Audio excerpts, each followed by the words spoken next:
నేను అడ్డం పొట్టు పెట్టుకుంటా, నేను పొడుగు పొట్టు పెట్టుకుంటా అని మాత్రమే ఆలోచించేటోళ్ళు హిందువులు కాదు. అటువంటి వాళ్ళు బొట్టు పెట్టుకొని తిరిగేటోళ్ళు హిందువులు కాదు. కేవలం బొట్టు పెట్టుకుంటేనే హిందూ అంటే వాళ్ళు హిందువులు కాదు. కేవలం దేవునికి నా కోసము, నా కుటుంబం బాగుండాలి, నేను బాగుండాలని కోరుకుంటూ పూజలు చేసేవాళ్ళు హిందువులు కాదు. ఇవాళ ఎవరు హిందువులు అంటే హిందూ ధర్మానికి ఆపదొస్తే, హిందూ సమాజాన్ని చీల్చే ప్రయత్నం చేస్తే, హిందూ దేవులను అవమానపరిచే ప్రయత్నం చేస్తే, నా గోమాతను వధించే ప్రయత్నం చేస్తే, ఇవాళ హిందూ ధర్మం ఆపదలో కష్టాలు ఉంటే నేనున్నా అని చెప్పి స్పందించేవాడే నిజమైన హిందువు అన్న విషయాన్ని ప్రతి హిందువు గుర్తుంచుకోవాలి. ఇవాళ కేవలం ఇండియా పాకిస్తాన్ మ్యాచ్ అయితే హిందువులం అని చెప్పి, గణేష్ నవరాత్రి ఉత్సవంతో మేము హిందువులం అని చెప్పి చెప్పుకునేటువంటి అవసరం మనకు అవసరం లేదు. ఇవాళ ఇక్కడనే దీనివల్లనే పాలకులకు హిందూ సమాజం పట్ల నిర్లక్ష్యం వహిస్తున్నారు. హిందూ సమాజం అంటే పార్టీలకు భయం లేదు, హిందూ సమాజం అంటే పాలకులకు భయం లేదు.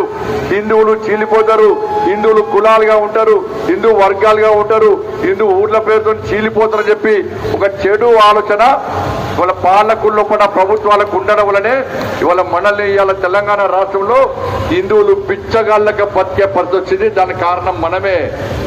ఇవాళ నేను పొద్దున్న తిరుగుతున్నా, ఓల్సి తిరుగుతున్నా, పాత బస్తీ మొత్తం గల్లీ గల్లీ తిరిగినా ఎక్కడ కూడా నాకు ఏం ఫరక అనిపించలే. పాత బస్తీ పక్కా హిందువులదే, పక్కా హిందువులదే.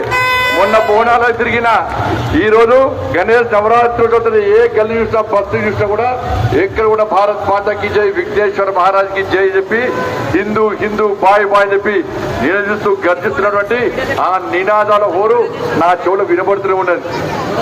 కాబట్టి దయచేసి మనం అర్థం చేసుకోవాలి. మనము ఏకతాటిపై మన సంఘటన శక్తిని ప్రదర్శించడానికే ఇలా భాగ్యనగర్ గణేష్ ఉత్సవం, ఇలా భాగ్యనగర్ మొత్తం ఇలాంటి వేదికలు ఏర్పడేసింది.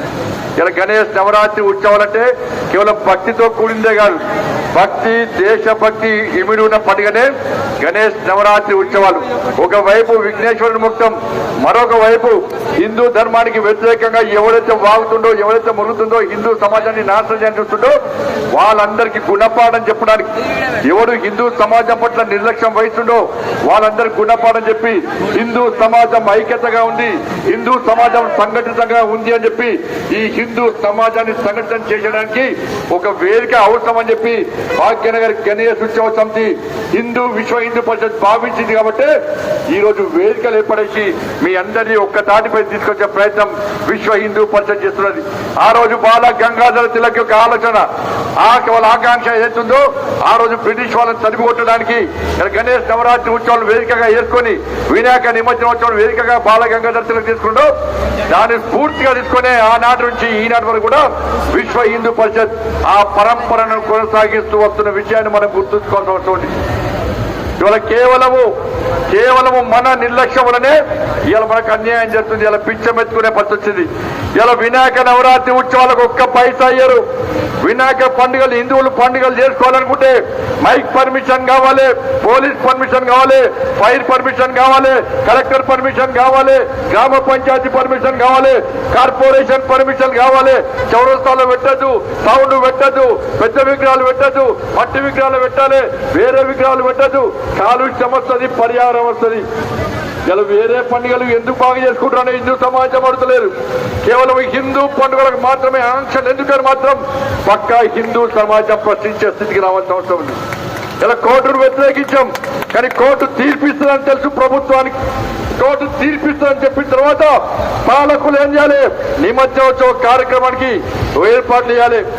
ఇలా కోర్టు తీర్పిచ్చిందని చెప్పి హుసేన్ సాగర్ లో నిమజ్జనం చేయించకుంటే ఇవాళ హిందువులు నిమజ్జనోత్సవాన్ని ఏడ చేసుకోవాలో ఒక్కసారి పాలకులు చెప్పాలి. మళ్ళా తిరిగి భాగ్యనగర్ గణేష్ ఉత్సవం పోయి ఉద్యమం చేస్తే తప్ప పాలకులు దిగిరాలనే విషయాన్ని ఒక్కసారి హిందూ సమాజం గుర్తుంచుకోవాలి. ఇంకా ఒక్క పైసా కేటాయించాలి మీకు. మన హిందూ సోదరులు ఒక్క పైసా కేటాయించారు. దసరాకు పైసలు రావు, వినాయక చవితికి పైసలు రావు, దేనికి పైసలు రావు, దేనికి ప్రత్యేక బడ్జెట్ ఉండదు. కానీ రంజాన్ కు మాత్రం 3,30,00,000 రూపాయలు రంజాన్ కేటాయించారు.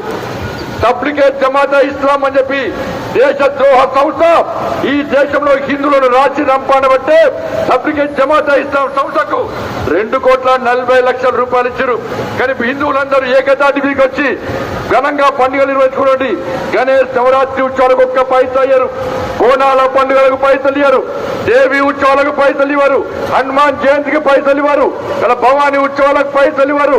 వాళ్ళ దేనికి పైసలు ఇవ్వకుండా హిందూ సమాజాన్ని ఏ విధంగా నిర్లక్ష్యం చేస్తున్నారో ఒక్కసారి ఆలోచించండి. భారతీయ ఇవ్వడం కూడా ఇతర మతాలకు వ్యతిరేకం కాదు, కానీ హిందూ ధర్మాన్ని ఎందుకు చులకన చేస్తున్నారు, హిందూ సమాజాన్ని ఎందుకు చీల్చే ప్రయత్నం చేస్తున్నారు, హిందూ సమాజం పట్ల ఎందుకు నిర్లక్ష్యం చేస్తున్నారు మాత్రం పక్కా అడగాల్సిన బాధ్యత ఒక హిందూగా ఉంది కాబట్టి ఈ రోజు గర్వంగా ఆడుతున్నాం ఇవాళ.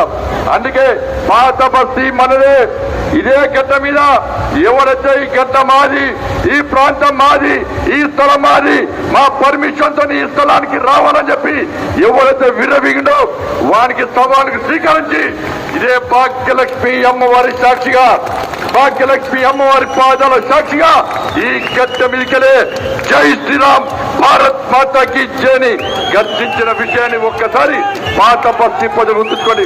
మీకండగా విశ్వ హిందూ పరిషత్ ఉంది, మీకండగా భారతీయ జనతా పార్టీ ఉంది, అందరూ మీకన్నా ఉన్నారు.